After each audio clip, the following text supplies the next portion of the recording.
Donald Trump and his Republican allies have long accused social media platforms like X of helping to tip the scales toward President Biden in 2020. Now, this baseless claim was even furthered by Elon Musk, the billionaire who went on to buy X. In fact, he began his reign in 2022 by accusing the previous leadership at X of interfering in elections. Musk vowed that the site would be, quote, far more effective, transparent, and even-handed under his watch. Well, he's now failed that standard spectacularly. Let's go through some of these developments from just this past week. Last weekend, Musk, who recently endorsed Donald Trump, shared a parody Harris campaign ad with his more than 192 million followers. The deepfake video contained deceptively altered audio of Harris referring to herself as a, quote, ultimate diversity hire. Musk posted it without labeling it as misleading. That's an apparent violation of his own platform's policy on sharing manipulated data. Gavin Newsom was quick to condemn it. The California governor said manipulating a voice in an ad should be illegal and vowed to sign a bill that would ban such practices. Now, Musk, in his typically petulant fashion, attacked Newsom while defending the post as a form of parody.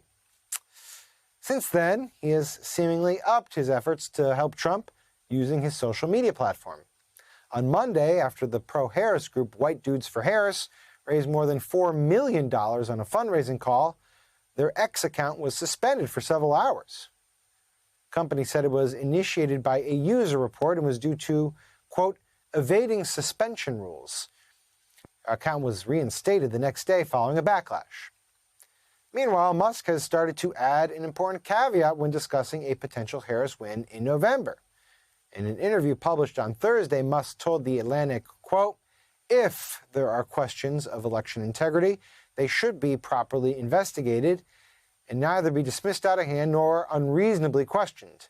If, after review of the election results, it turns out that Kamala wins, that win should be recognized and not disputed. The key word there is, of course, if.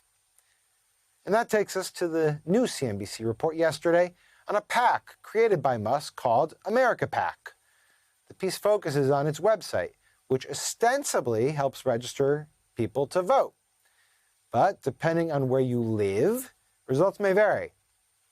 If the user lives in a state that is not considered competitive, like Wyoming or California, they are prompted to enter their email address and zip code before being quickly directed to a voter registration page for their state.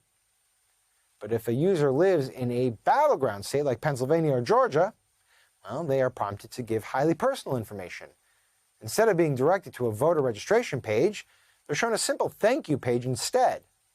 That swing state user won't get any help registering, but they will have handed over personal data to a political operation created by the richest man in the world who happens to be endorsing Donald Trump. America's PAC's website does not disclose any political leanings, but in federal filings, the group says its work is designed to either help Trump or hurt his opponent, much like we see Elon Musk doing. Now, keep in mind, everything we shared tonight happened over just 7 days. 7 days.